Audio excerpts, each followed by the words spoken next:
Welcome to Matrescence Unfiltered, the podcast exploring what really happens to your identity, ambition, and career when you become a mother. Matrescence is the transition into motherhood, and it's one of the biggest identity shifts a woman will ever go through. Yet, when it comes to our careers, it's still barely understood. So often, motherhood gets framed as something to push through and bounce back from. We think it's something else entirely, a capability shift, and we think it's time to name it and to talk about it properly. I'm Rose, coach, consultant, and researcher completing a master's in organisational psychology. And I'm Bianca, a chief marketing officer, pregnant, and living this experience in real time. Each episode, we take one belief about motherhood and work that doesn't hold up under scrutiny and break it down properly. Using research, lived experience, and honest conversations about what sustainable high performance actually looks like when your identity is shifting. Welcome to Matrescence Unfiltered. We're really glad you're here. So in today's episode, we are going to be talking about the new maternity advisor appointment. So at the time of recording, we are 2 weeks post-announcement. We'll talk a little bit more about what the role entails, what we think that the role could also focus on. And Bianca, because you are 2 weeks postpartum, actually this announcement happened on your son's birthday, the day he was born. So as you've just recently had some NHS maternity care, I think this not only is really timely, but I'd love to hear your experience. Perfect timing, as you said. Both things happen on the same day, the birth of my son and the appointment of the UK's first ever National Maternity Advisor. And I think that the big focus for this episode should be on the fact that it's a maternity advisor, not a matrescence advisor, and differentiating between the two. So, where do we want to begin? Where should we begin? I'm thinking that details around what the role actually involves and a bit of background on who Michelle Welsh MP actually is could be interesting for us. So, what do we know about her so far? So Michelle Welsh is an MP. She describes herself as a mother failed by the NHS. So her life and her son William's life was put at risk by failing maternity services. She chairs the all-party parliamentary group for maternity, and she is going to sit on the National Maternity and Neonatal Task Force. And her focus is going to be the women who have been failed the most. And the maternity advisor will work directly with families, the NHS, and ministers to push for safer, more compassionate care, with a special focus on communities facing the greatest health inequalities. This is amazing because it signals that maternal health is finally being treated as a priority. So I'm really excited to see what happens with this appointment. Now, how did we get here? So there was a petition which was driven by two key people. So Louise Thompson of Made in Chelsea and Theo Clarke, who is a former MP. Now, 153,000 people signed this petition, and following a parliamentary debate, initially they said not yet, and then about 2 weeks later, Michelle Welsh was appointed as a maternity advisor. So that's kind of, if you missed it, that is what happened.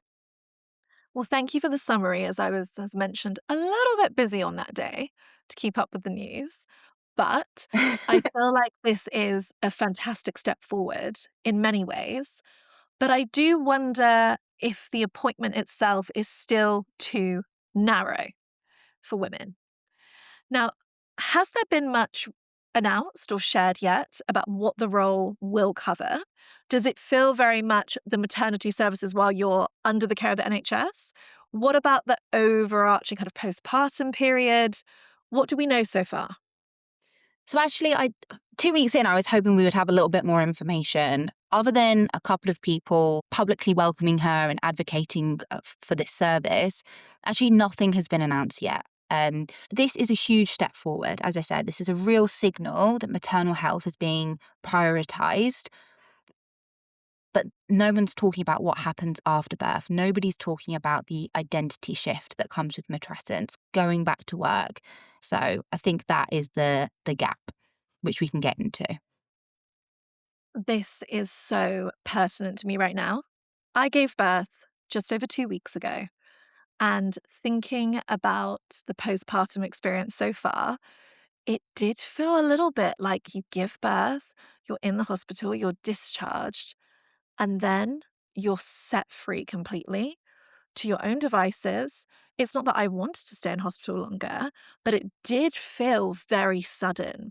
And I think to your point there is such a shock that comes with leaving the hospital and realizing, okay, it's just us. My partner's just gone back to work on Monday. So I'm in this next phase and it all happens very, very quickly. And so thinking about this appointment, it's fantastic, right? Like we need this. I'm thinking about the experience that I had in the hospital, which I'll get more into.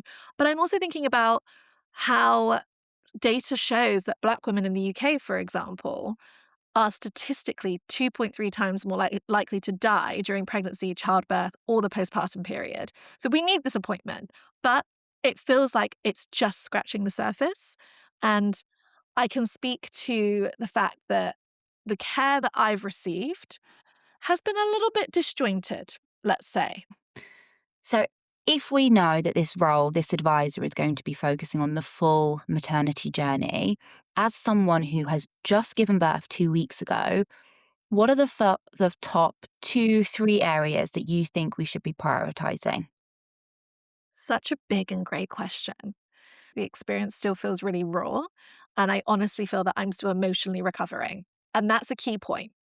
I'm still emotionally recovering. So, my experience in the hospital was eye-opening because after birth, I was on a standard kind of NHS maternity ward, and within that ward, there were 6 of us having very different experiences. And I think it was a perfect encapsulation of what women go through and the different ways that we actually need different support.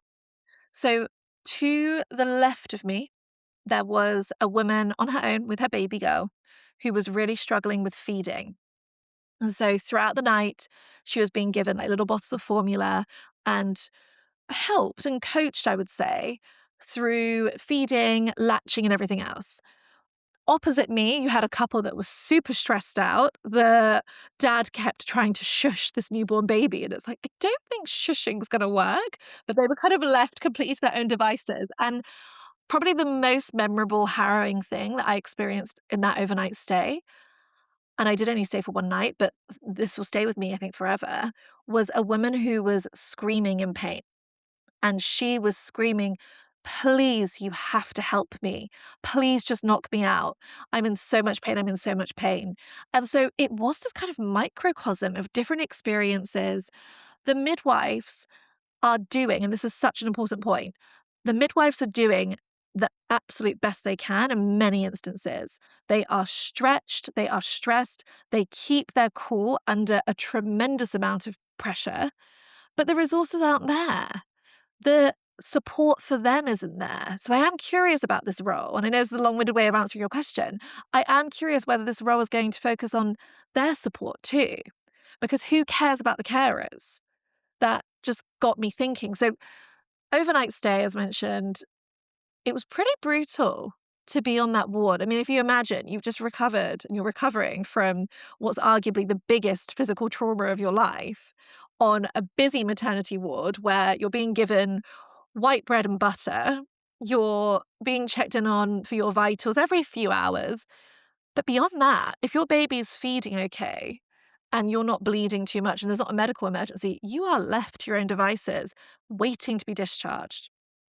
I also want to add a point here that upon me leaving the hospital, I was speaking to a young midwife who was probably like early 20s. I think she was like 23, 24. And she was signing all our discharge papers. And she was just looked so stretched. And I said to her, like, you're doing a really good job. And she said, thank you. It's a really hard job. Like, I appreciate you saying that. And we got a little bit more into it. And I was curious, of course, for the podcast, just out of my own kind of personal fascination with this incredible job that they do. Like, they are helping us and guiding us through, bringing life into the world. And she said, it's such a hard job. Just last week, somebody spat in my face because the father of a baby that's been born, that they wanted to leave. We couldn't get the paperwork quick enough. So this is a big disclaimer to say that whenever we have this conversation and whenever we think about the improvements that could be made, I just want to acknowledge that there are so many amazing midwives working in the NHS who are doing their absolute best. And I really hope that this appointment and the government's investment in it is focusing on the people that do the caring as well as the mothers going through that system, because it's an ecosystem. We all need each other. And I just want to make that point before I get into some of my constructive observations about what could be done better. Yeah, and I think you touched on a really important point there. Firstly, any kind of behavior like that, spitting, swearing, Yeah. to someone in that role, it's to anyone, is just appalling. And, like, disgusting to hear that that's how people behave when they don't get their own way effectively. I think sometimes with caregiving, it can be a thankless job. Like, perhaps it's different in if you're a midwife because people are generally, when their baby's here, they're full of love and joy. But nurses, other carers, the amount of love and care and empathy and support, and like you say, you've got to be calm on times of pressure. Like, that job is so critical. Like you said, it is an ecosystem. And I think to treat people like that is absolutely appalling, totally unacceptable. And not having the empathy and understanding to know how much pressure these people are under. And like, to do that role in the first place, you've got to be a pretty incredible human being to be a midwife, to be a nurse, to be any type of carer. So honestly, like, my heart goes out to them. Like, they really should get their flowers, but they are, as you said, underfunded, undersupported. And I think in any role, if you don't have the right resourcing and support, like, that is where cracks start to appear and things start to fall apart. So I totally agree with you there, supporting midwives, paying them properly. I think it's critical. And they're under a lot of scrutiny at the moment. We have all heard the stat that the NHS allegedly spends more fighting litigation than it actually does on maternity services. What I experienced was a mixture of care. There were some midwives who were trying their absolute best. There were others who seemed utterly exhausted, and pretty much everything in between. But if we imagine their role, try and compare this to like a corporate role that you and I both do. They are juggling multiple new mums, dads, babies, all in a quick succession on the most important day of their lives, where emotions are high, the physicality of it can be brutal. They have to do it with so much compassion. The emotional resilience you have to have in some of these moments in the labour ward, in the operating theatre, it's unthinkable what they have to go through. And so I have a lot of respect, empathy, compassion for them. I also think that because they are not supported, women going through that system are not supported. And to go back to your original question about my experience and what I observed could be done better, I mean, there's a few key things. The first one that I really want to highlight is actually around believing women. I think so often, if I go back to that woman that I had in the maternity ward, she was in so much pain. And she was being told, it's okay, this is normal, this is normal. But her pain levels were not normal. What she was experiencing, whether it was psychosomatic or not, doesn't matter. We have to believe women. We have to believe women's pain. We have to believe women's fear. We have to believe women when they say that this doesn't feel normal or that something doesn't feel right with their baby, because the intuition that we have as mums from the moment our babies arrive in the world is real. And that would be my place to start. The second place that I think deserves more focus is helping women self advocate. So, as you go through the whole maternity journey, neonatal, every step of it, women need to know that they are allowed to advocate for themselves. They need to Yes. know that they have choices. They have things that they don't have to consent to, be it in the induction process, be it with people who you have in your birth experience. Like, you don't have to have students there. You don't have to consent to the number of vaginal examinations they're going to ask you for. There's so much that we don't know. So even, and I'm talking resource light here, even having literature that at the very beginning of the journey could be given to a woman to say, just so you know, before you go, and this could be in the first maternity appointment, Mm. here's a list of things that you can really consider throughout the experience that's coming. And you always have the right to say, actually, I'm not okay with that, or that doesn't work.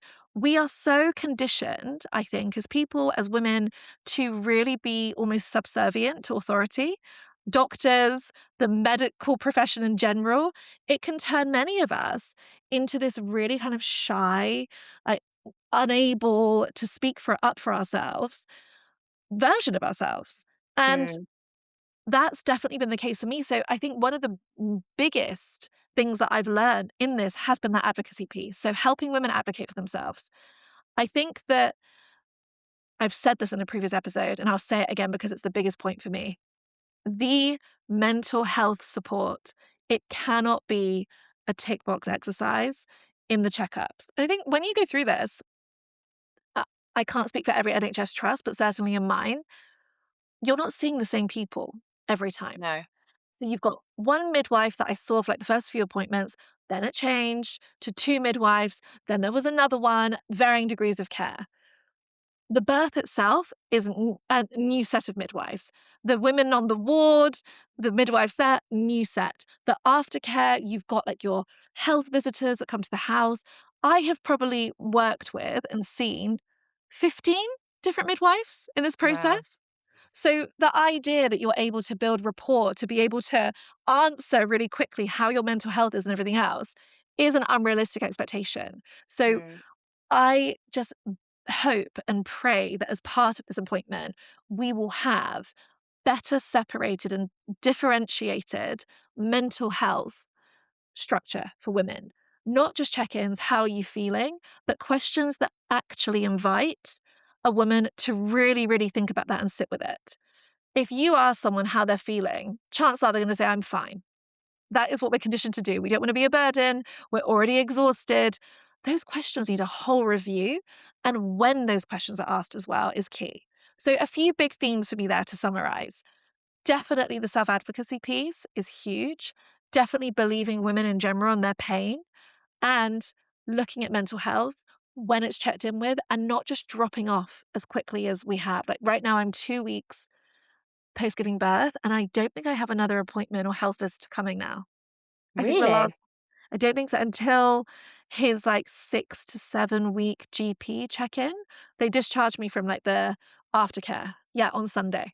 We're recording on Wednesday. Yeah. Wow.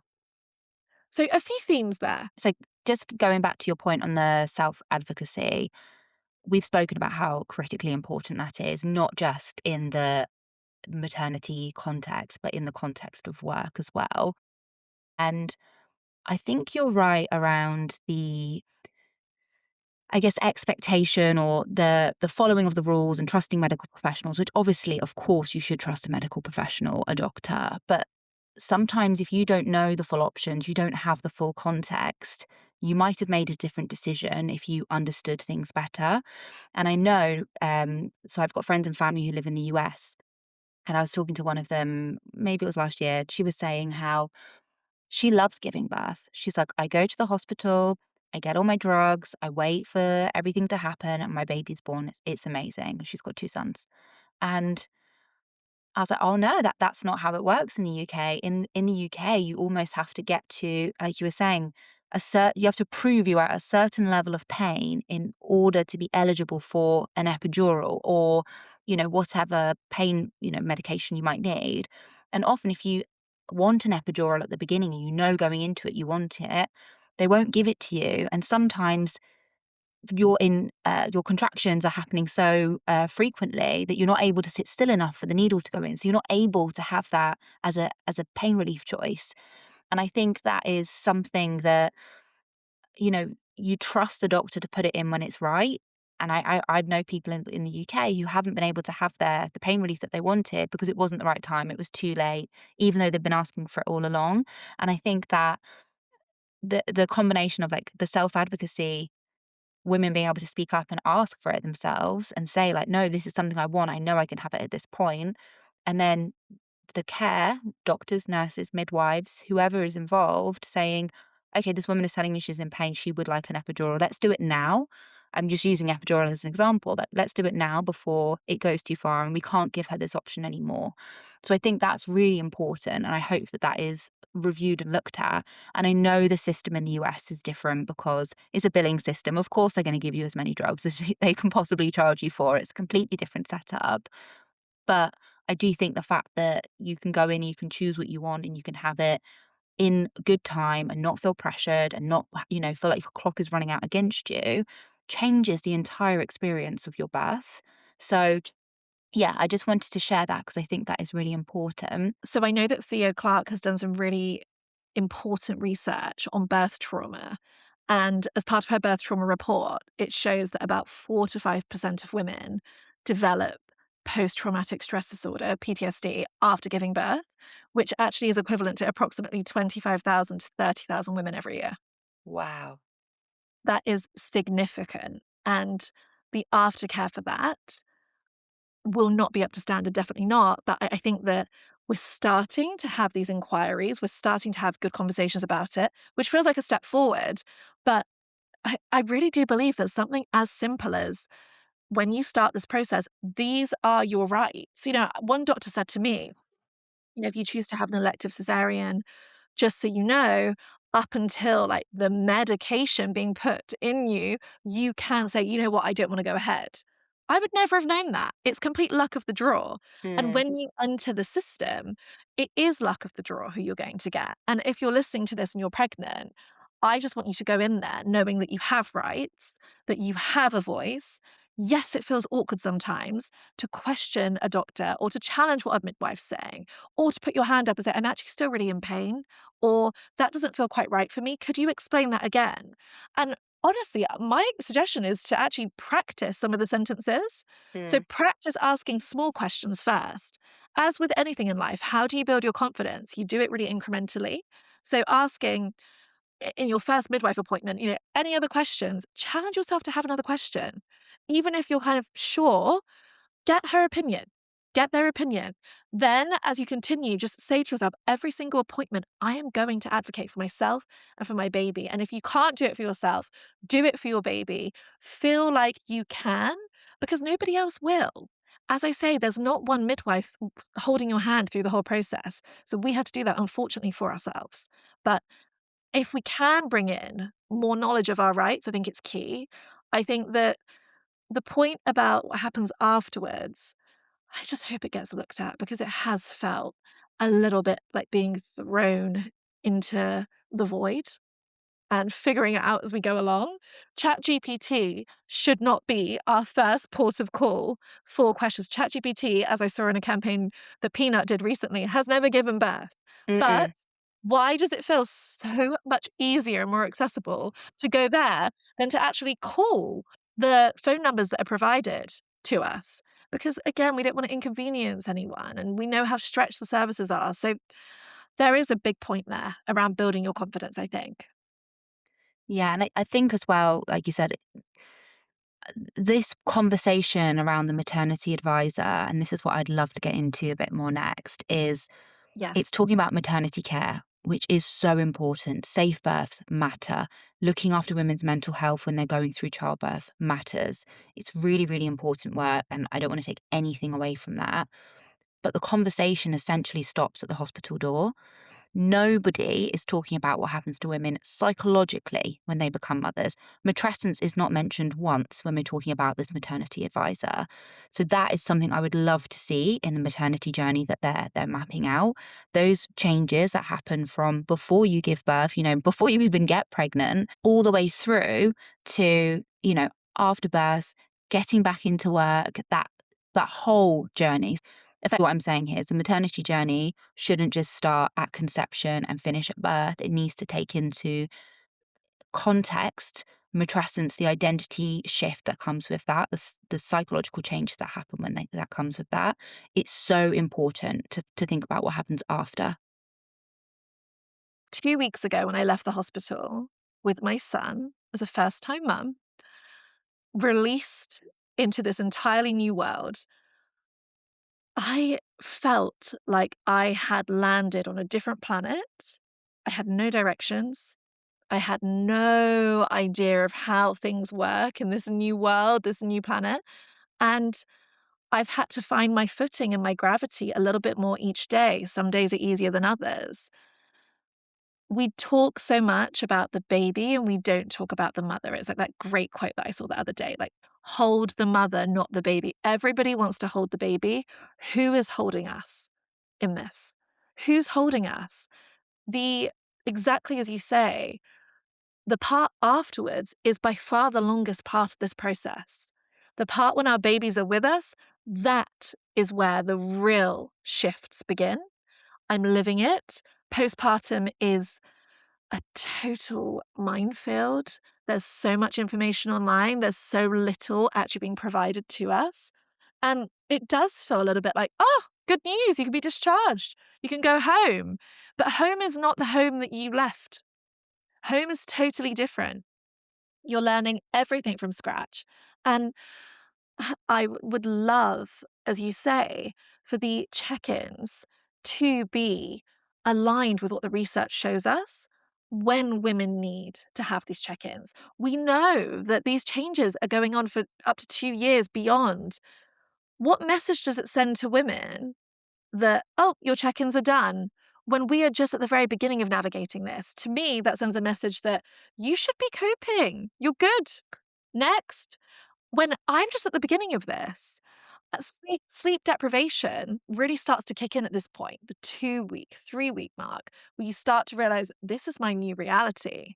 And I can't see the wood from the trees. Like, this is the long stretch ahead of me of caring, partners going back to work, trying to understand this new normal, all these things. And yet there's no appointments in the diary. And yet we're now out there free, even small things like check-ins. It could be even an email. It could be a text message. If you're feeling any of these things, like, please know that this helpline is still available to you. Just small, inexpensive things that could make a really, really big difference to someone. Yeah, or even if you are feeling these things, just to let you know, these are typical of the hormonal drop that you're experiencing right now at this stage. Here is some more information on it. Here is a podcast you can listen to on it. Here is a book that you can read if you want to find out more information. You are not going mad. You are not, losing your mind. You are going through something very normal. Other women have been through it. Here is some support and a support system for you. Like you said, hold the mother, give her what she needs, the support. And then I think that would change a lot of things. Again, we said this in the very first episode, but if women knew what matrescence was as they were going through it, it would change a lot for them. So yeah, I just think it's so important. And I really hope that this advisor, yes, maternity care is so important, it's so critical, and not just the mums caring, but also, like you said, the infrastructure and the support around them, the midwives, the systems and the reporting documentation, I think is critical. But also looking at the psychological shift that comes with matrescence, that developmental stage is comparable to adolescence. We build structure in schools around adolescence. We should be building structure in maternity care around matrescence. I think it's so important. There's a key point there around adolescence versus matrescence. And we've drawn this comparison of adolescence and matrescence throughout our work and the podcast. What's the biggest difference between adolescence and matrescence? Community. In adolescence, you are at school with a group of people who are your age, navigating similar hormones, similar things. After you leave the hospital, you do not have contact with other mums who are going through it at the same time.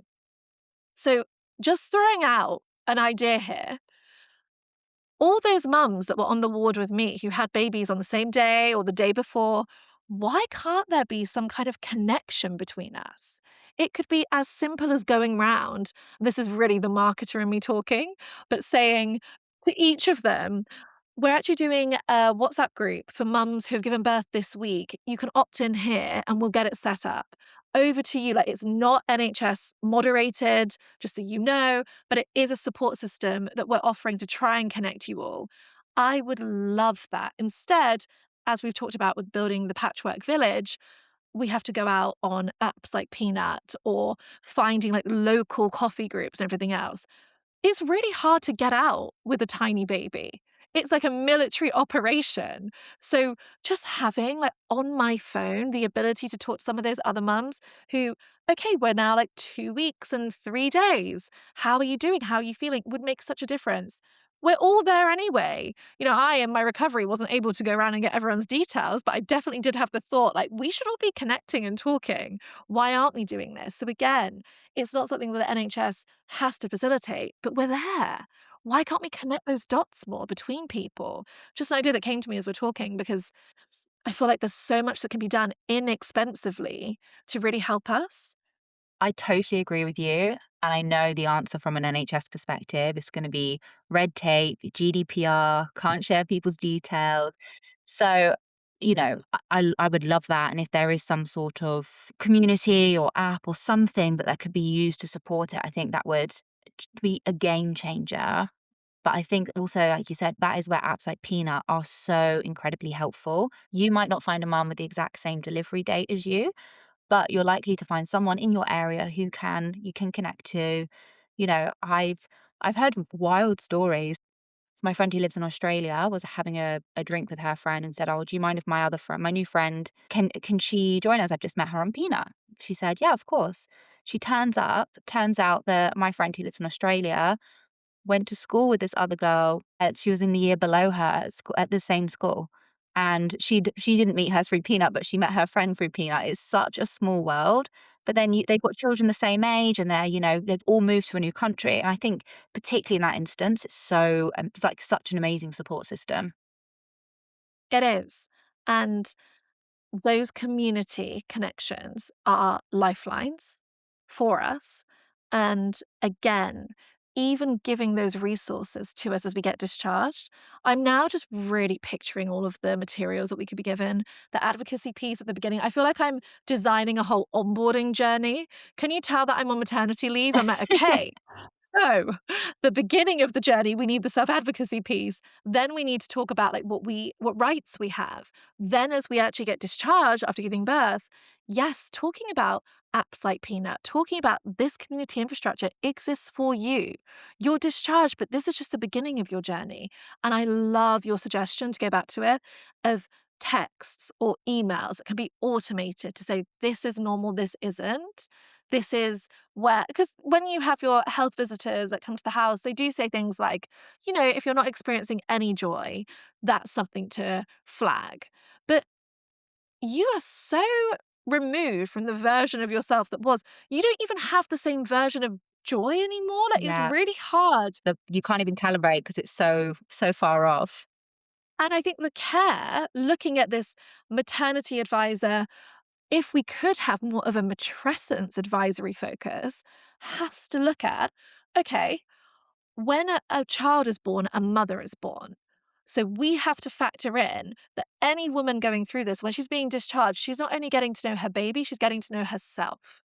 And that is a very different prospect from when I'm answering questions on how I'm feeling, what's going on, how the baby is. I'm answering from a different perspective that I haven't yet fully learned. So postpartum needs attention too.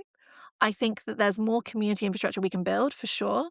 But I just hope that from this conversation, women listening who have gone through it, who are going through it, who are preparing to go through it, know that the system is going to leave you feeling a little bit lost. You're going to be taken care of as best they can in the birthing process, and then you're going to be left to your own devices. And you deserve more. You deserve better. And it is okay and perfectly justifiable to feel completely adrift. I do. And I can tell that when I said to you just then, I think I'm done with my appointments now. There's nothing else in the diary. At 2 weeks postpartum, that's a surprise, right? Yeah, it feels very, very soon for such like you said, such a seismic change. Biggest day of our lives, biggest change of our lives. So, yes, I think that these ideas, we offer them and we want to keep sharing them. And I'm really intrigued to see how this appointment works out and what the disconnect is. Understanding matrescence and then living it are two different things. We have to have that integration piece where new mothers are allowed to put their hands up and say, I'm struggling. I'm not textbook struggling. This is my version of struggling. What can I do about it? How can I be held in that? Hold the mother, not the baby. I love that. And I know we normally retire a term at the end of each episode, but because this is a brand new appointment, I don't think there's anything to retire. But I think instead of retiring something, I want to advocate for going beyond maternity policy and looking at matrescence infrastructure. So that starts all the way from, before conception through to going back to work and then being a working mother, which is the reality of most women in the UK. So instead of retiring a term, I'm going to say that we advocate for matrescence infrastructure rather than just maternity policy, which is still so important, as we said earlier, but it could be so much better. So with you, it's a start, but it doesn't represent or reflect the full picture. Let's try and introduce and advocate for a matrescence advisor. Help women through that entire process. And I think really, if we could bring matrescence into this conversation nationally, the positive impact that could be had would be huge. So it Would makes be. me sad that we don't have that, but also hopeful. It's a beginning, but we've got a long way yet to go. To summarize, 2 weeks on from giving birth, I am really excited about this appointment. And as I said, we need to champion people working in midwifery and all of the amazing professionals that bring our babies into this world and support us through that process. But it's just the beginning. And as I live this postpartum phase, I do feel unsupported. I do feel like matrescence advisory would be an incredible step forward for all of us. So excited, tentatively waiting to hear what actually is going to come of it. But yeah, we've got a long way to go still. So as somebody living in it right now, I feel just curious about what's next. And I'm going to keep sharing as part of the podcast on our social channels what I'm experiencing and where the gaps are in hope that we can keep just igniting a new kind of conversation here. So thank you for bringing me up to speed on what's been happening as I'm in the newborn bubble. And let's see what can be done. If you are a mum who has felt this gap, if you are an employer who knows that the current system is not working, if you are a researcher or if you are a policymaker who wants to go further, has any new ideas, this is the conversation.